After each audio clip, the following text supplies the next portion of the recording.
Welcome to State of the Art Phishing. My name is Six and I'm an ethical hacker, and my hobby and also job involves a lot of phishing attacks, and also my main topic is IT security awareness. This is how it came to my mind that Hacktivity would welcome this kind of presentation. So let's jump into the topics and what I am going to present to you. I will start with a short introduction to give you the basic idea of phishing and generally social engineering tricking humans. Then we go through the basics and look at some examples of mass phishing, what is happening nowadays, how it is happening, and how you can use these examples to build your phishing scenario for a penetration test. I will show techniques here for both the technical and non-technical people, so both groups will understand what I will speak about, but I will not give you copy-paste examples to avoid the abuse by script kits. So you will see the techniques, you will see how it works, but if you want to do the same attacks I am presenting, you will need to do it yourself and take effort into them. We will look into phishing techniques, which is nowadays becoming a biggest threat or an even worse threat compared to what it was a few years ago. Then we will go through smishing, look into the security of SMS messages and how you can bypass multi-factor authentication if this is used. Then the next one will be a full phishing scenario when we are going for the big fish or the CEO. In the past it was called CEO phishing or CEO fraud. Nowadays it is more commonly called whaling. Then we will look into Excel macros because 5 years ago or something like that, that was quite a big trend, and see if it still works and if it's still a valid attack vector in 2020. Then you will get the references, repositories, links, and useful tools that you can use after this presentation or read other phishing examples to educate yourself or people around you. So let's see. What do you think? What was the oldest trick in the book when we are speaking about phishing? I give you a few seconds there to figure out. And you might remember MSN. This is the example I'm bringing to you. I think everyone around my age had this screen on his Windows machine back then and received similar messages. And the funny part about that, this kind of phishing attacks where we just send a URL, we don't even need to say a sentence, just drop the URL. By statistics, this is one of the most successful phishing vector in 2020 still. People are curious, and those who are not educated against phishing, then they will not know they shouldn't click, they will click, and they will even try to log in into the phishing page if it looks like a website they are familiar with, maybe a company website they work for, or well, even Facebook or Google. And this is how the statistic looks like. So out of 152, 34 submitted data, and this was just an attack without any big effort doing anything that is like taking a lot of time. It was just really sending an email to those people from GoFish, which is like a really good tool, and I recommend for those who are doing phishing campaigns. And yeah, that sounds pretty nice. And well, the presentation could stop now because yeah, that's phishing, that's how easy it is, right? Well, not actually. This is an interesting this is an interesting example on how to do phishing, and it works a few times. But if you are really going for a serious phishing, if you want to do spear phishing and do something very advanced, then this is not the technique you will use, but this is a good technique for introduction. So let's see the mass phishing and its state. What is happening nowadays? Where do all those spam and other messages come from?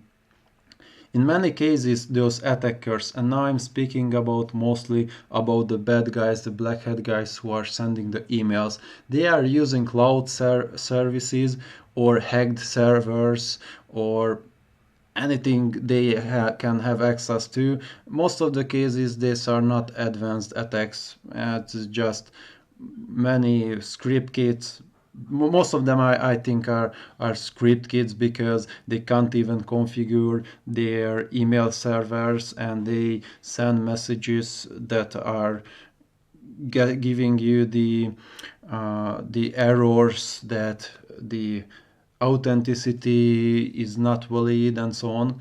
I will give you some examples from my phishing collection in the next slides. But if they are a bit more advanced, maybe they use the cloud services because these are more trusted by the companies and by the people.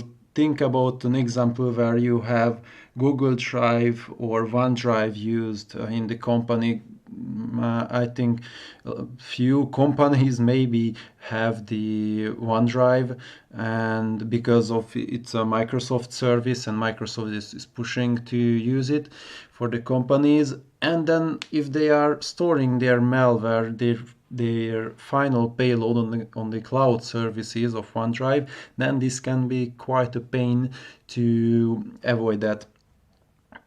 So let's move on and see some examples, and let's see what's going on. So Google Drive, OneDrive, Dropbox, Google Sites, and so on, they all work for storing your malware on that if you are doing the phishing. And if you are the bad guy, and if you are a good guy, you can also use this for your penetration test. And this is an idea on how you should do when you go for such a test. So first of all, you don't want to store your payload on the email you are sending. Back then it was the practice, but nowadays it doesn't work anymore. You should use a decoy document or make some redirects or do something not to immediately send it with the email, because all the endpoint security, antivirus software and filters, everything is looking deeply into the email itself. It is not really a practice anymore to just drop the attachment and please open it. It will be code, it will be going to the junk and spam folder most of the time, so it's too risky to do that.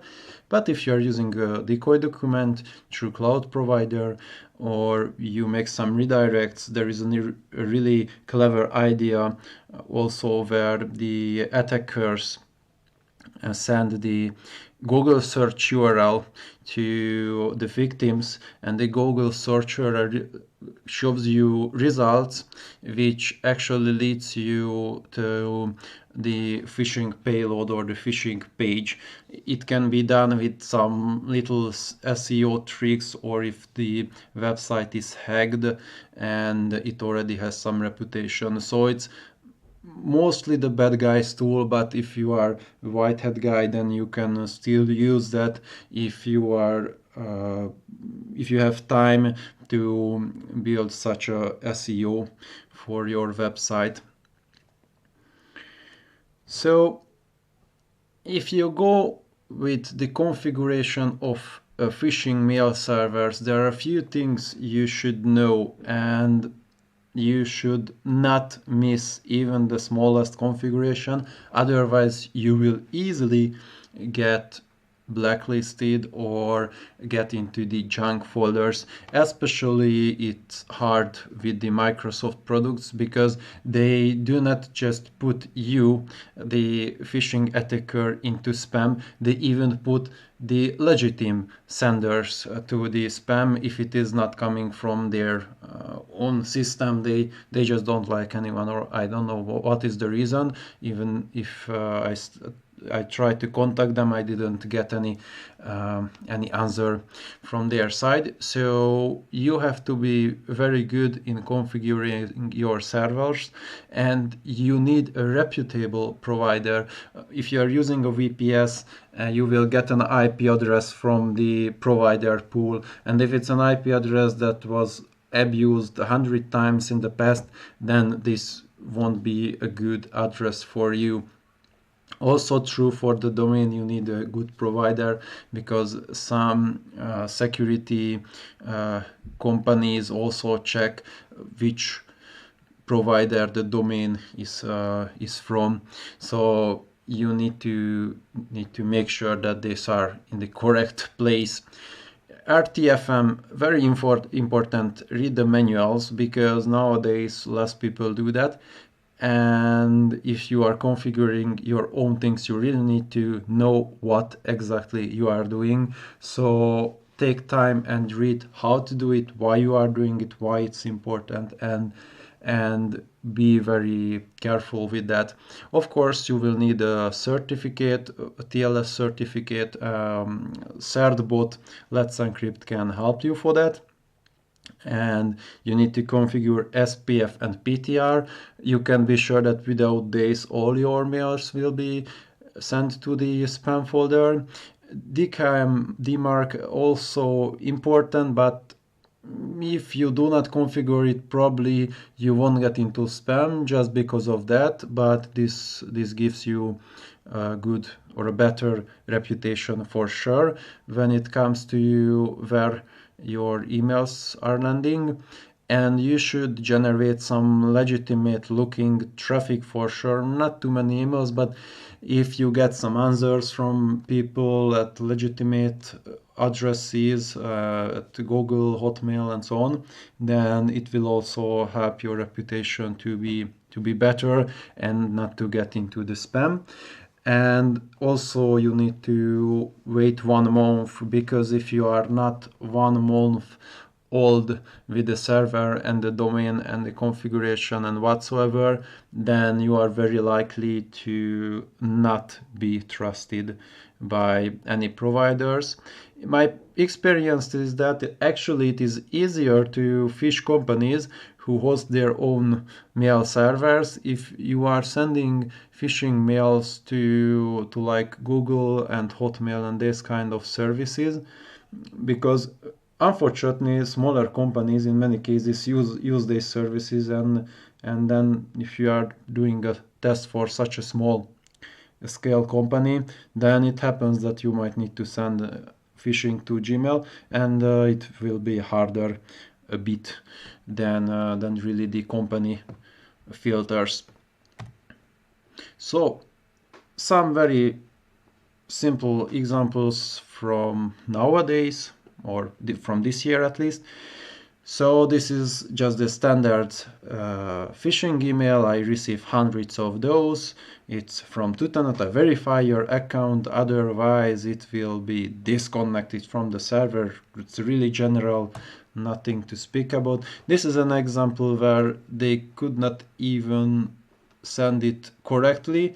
It not just it wasn't just arriving to spam, it even told me that the message is invalid. So this is a very unprofessional configuration, or this is what you want to avoid, this kind of messages. This is a standard story. This is a kind of phishing where they want you to answer, and then they engage you in the discussion, and in the end they will get to the point where they ask for information. And here is my favorite. They tried to translate probably an English text to Hungarian, but Hungarian is not an easy language. So they failed there really hard because, well, if you are Hungarian, you probably figured out that there is not the word passport or anything like this, but passzor, which a Hungarian person would not know what a passzor is because it's not a valid Hungarian word.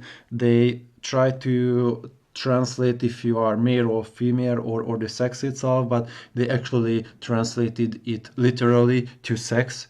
So yeah, this was probably not their best try, but this was, I think, the second or third email which I received from them. It's my practice nowadays that I answer to these emails to see just what happens. I do it from this mailbox, and funny things like this happen sometimes. Okay, so let's look into wishing. So wishing is basically the same thing as phishing but over voice, and nowadays it is becoming a more of a threat because it is not just a normal call anymore. It's using now AI, if I want to use any buzzwords, and also machine learning and so on. But in fact, they use deepfake voice, which is actually an open source tool which you can find on GitHub, deepfake, and then you are able, with some trickery, if you spend enough time playing with deepfake, then you will be able to imitate other people's voice, replace their faces on the videos and so on. So if you will follow the relevant articles down there, you will see two examples. One of them is how Twitter was hacked and how phishing was used in that case, and the attackers got the access that they were looking for actually. So phishing is nowadays really becoming a scary thing for the companies. And of course, the old school phishing techniques that I am from Microsoft and you have a virus on your computer, so please install AnyDesk or install a TeamViewer, give me access to your computer so I can fix your virus. Then this kind of scam also is on the trend in different countries. Probably it is more common nowadays where people speak English, or that's what I guess, but for sure it happens. In Hungary, we don't have a lot of days because, just as in the previous examples, Hungarian is not an easy language, so we are more lucky with that. And of course, in many cases, the callers spoof IDs, so they can also trick support teams. So an example is to call a company which is providing some services to the target, which has an account you want to get into. You spoof your caller ID, you call the company support. After you have collected all the information about the target, like an example with the previous emails, or you did some pretexting and so on, somehow you figured out his name, birthday, signature, how it looks like, and so on, and then a caller ID comes into the picture.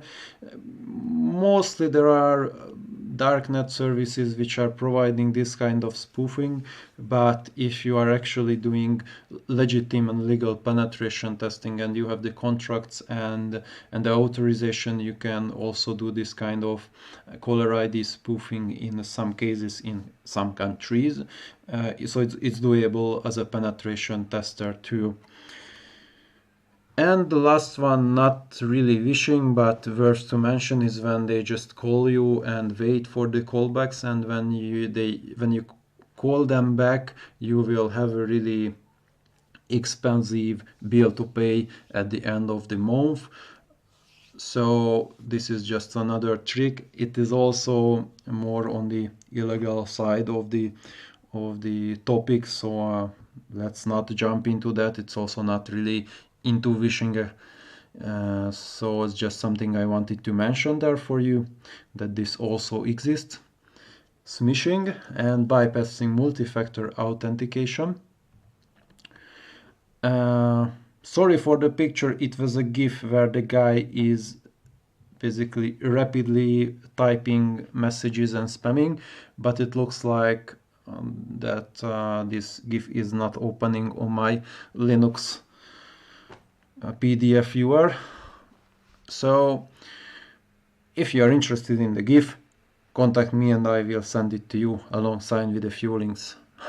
So basically similar cons and techniques like standard phishing, but the trends are a bit different. They are mostly looking, the bad guys, for social media accounts, like one of the biggest trend now is Instagram, and they are sending you the text messages that, hey, you should log into this page with your Instagram profile. Instagram fake page pops up, they try to log in, and then if you have multi-factor authentication, then there is another message, and then they ask you again to type that message in, and then you will type the message into the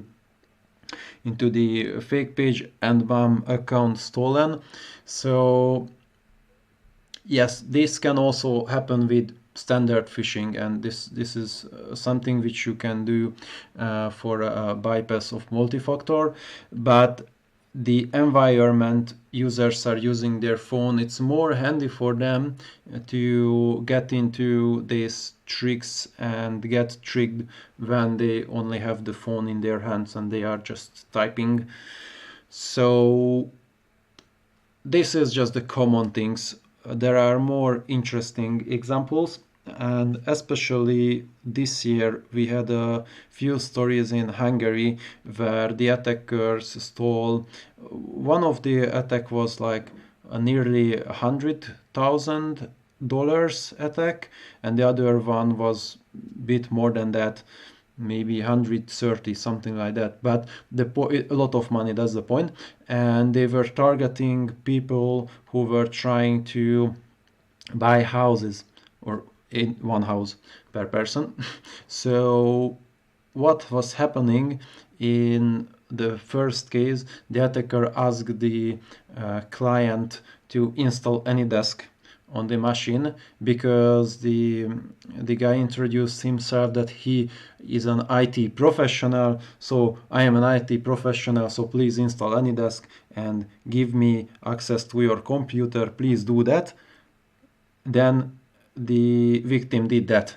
So that was the first part, and the victim didn't realize that something bad is going on at that point. So they took all the data because of that trick, and then they had to do some SIM swapping, which is basically going to the telephone or mobile provider, giving you the documents they request, and then you say, okay, I bought this new SIM card and please transfer the phone number to this new SIM card, and then they do it if you authenticate yourself as the legitimate person, and then the other SIM card will stop working. And probably that was the point where the victim realized that something bad is really going on when his phone got silenced, because the attackers got the phone number, and because they had access to the computer also, they could steal the passwords and all the data which they used for the SIM swapping attack. So they stole all the money through bank transfers and cash outs at ATMs. So that's how it was. This is an attack which maybe sounds simple, but it actually takes a lot of preparation, and the attackers were very clever with that.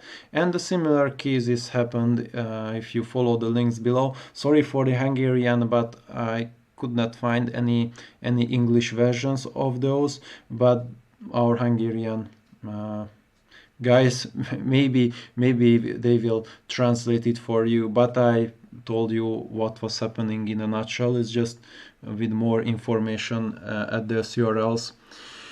So basically you can ask users to type the code they received to the phishing sites, and that's the bypass. If you have password managers and if you have hardware keys for multi-factor authentication, it is nice, but still, if the users are not aware what they are doing, and you ask and you ask them to give access to their computer and you give them the access, they will also use their multi-factor authentication keys to let you into their account. So there will be always a trick for that. So they must be aware of what they are doing. But that's on the defense side, which I'm not going into. The point is that even if you have multi-factor authentication, then this can be tricked in some ways. It is harder, but still possible, and it is still happening. So we are going for the big fish sent from my iPhone.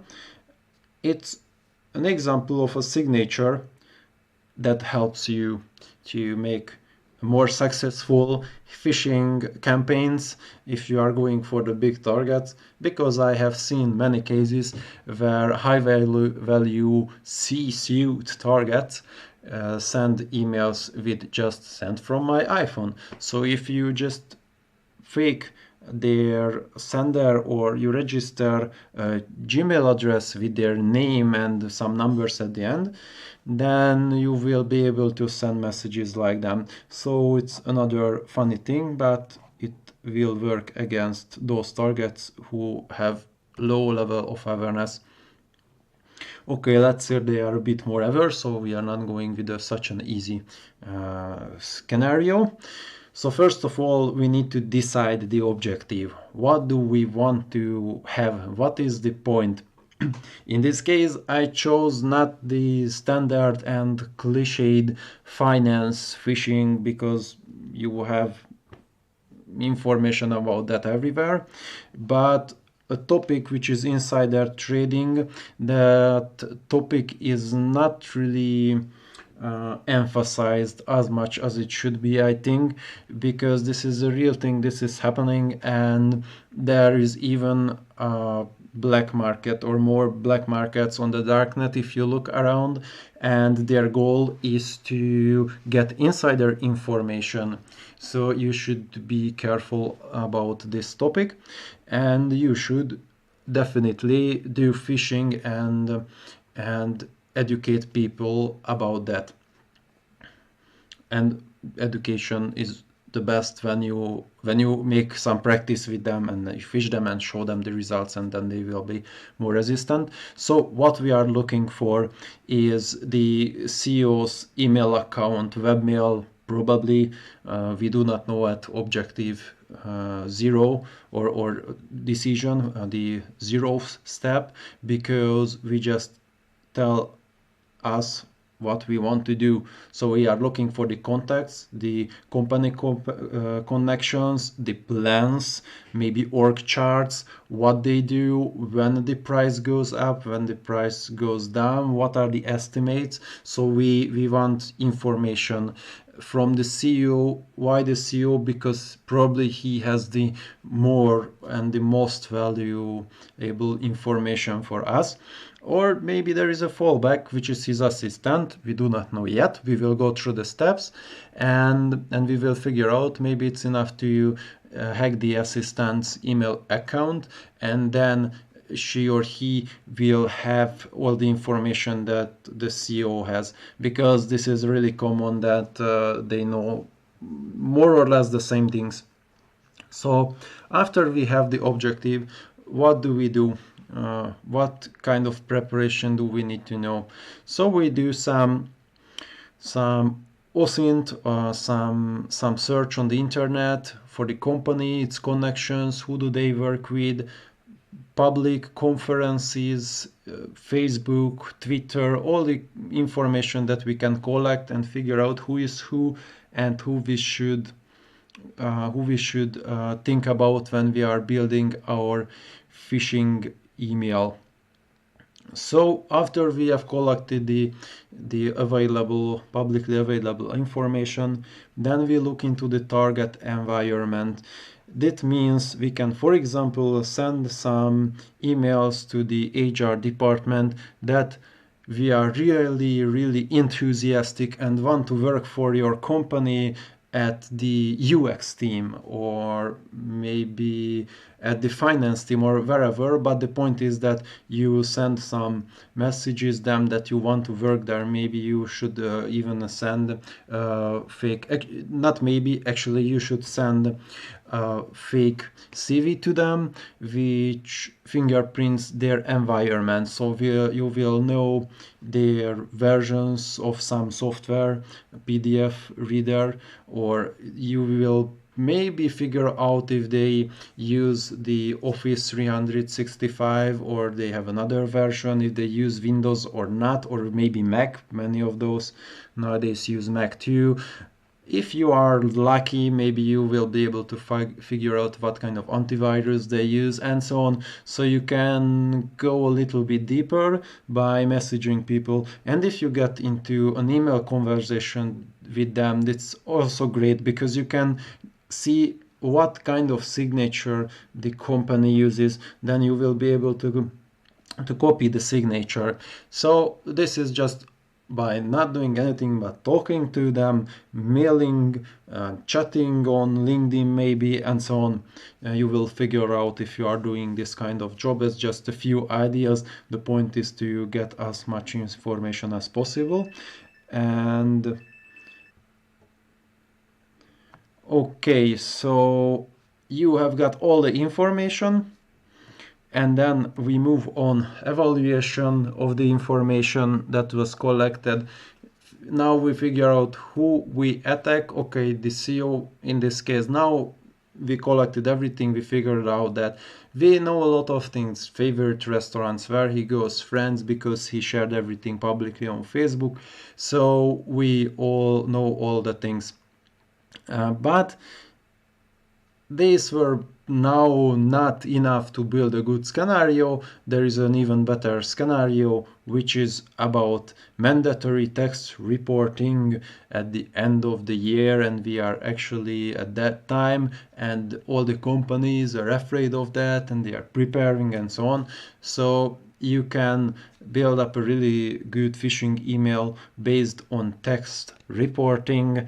If you have some signatures collected from the company or from other companies they work with, or maybe you find some templates how the text report request looks like, which is sent to them, then this is the email you can send to them. So we decide to go with this text phishing email, and we say the following: Dear CEO, there is this text reporting for the company which is mandatory, and we see that you haven't prepared the preliminary documents, and it is very important to stay in time. So please log in on this URL and verify that you are the authorized person in the company, and blah blah blah. So there is some more, there are some more messages. It's just something that was coming out of my mind now, but there are like a lot of ways to play around this text reporting. Is just one example. The point is that we send the URL to their webmail, or actually to the phishing page, which is their webmail login looking like page. So that's something we copied and prepared for the delivery, and then we just wait until he logs in. Well, if this is prepared really well, and if the text reporting and the message is sent at the right time, and not just at the right day, but the right time at the day, so you can figure out if there are like higher workloads at different times in the company, and maybe it is better to send the email on Monday at 10 a.m. because there are like a flood of information and people are less aware at those times. If you are sending it on Wednesday afternoon, they will be probably more aware because there is less workload. It's just something general I'm saying, but this is an experience that this is how it works in many cases. Also, another interesting time to send is the end of the work on Friday, because everyone wants to go home and they just click on that and log in and okay, I have done what I need to do. I logged into this text reporting, whatever, it was verified, and now I go home. I do not care. And then you will have the whole weekend for you as an attacker to do something with the access, or, well, in our case, write the report, because we do not exfiltrate the data as we are penetration testers, but we do report it. So that's the point, basically. So all the things that I have described in the basics and the mass phishing, this can be used and should be used as techniques when you are doing spear phishing, the URL redirection, cloud services, all the things to avoid getting detected. And in case of spear phishing, you should prepare much more on what you send and when you send and how you send. So what about Excel macros as an attack vector in 2020? So this is not as easy as 5 years ago or even more years ago. Antivirus software even report those files that are unharmful. For example, I tested with calc.exe and powershell.exe and so on. If you just pop those, then you will be flagged by antiviruses. If you are using auto-open, then you won't be stealthy at all, so you should be avoiding using the auto-open function, which is an Excel macro function. So you should make sure that the user will click on at least a button in Excel itself in the workbook. Otherwise, you will again get easily detected. Well, in the end, it is still a feasible vector, but you need to do some obfuscation and tricks. And again, you should not send the payload itself that executes in the attachment and in the document itself. So how to do the bypass and how to make it still working?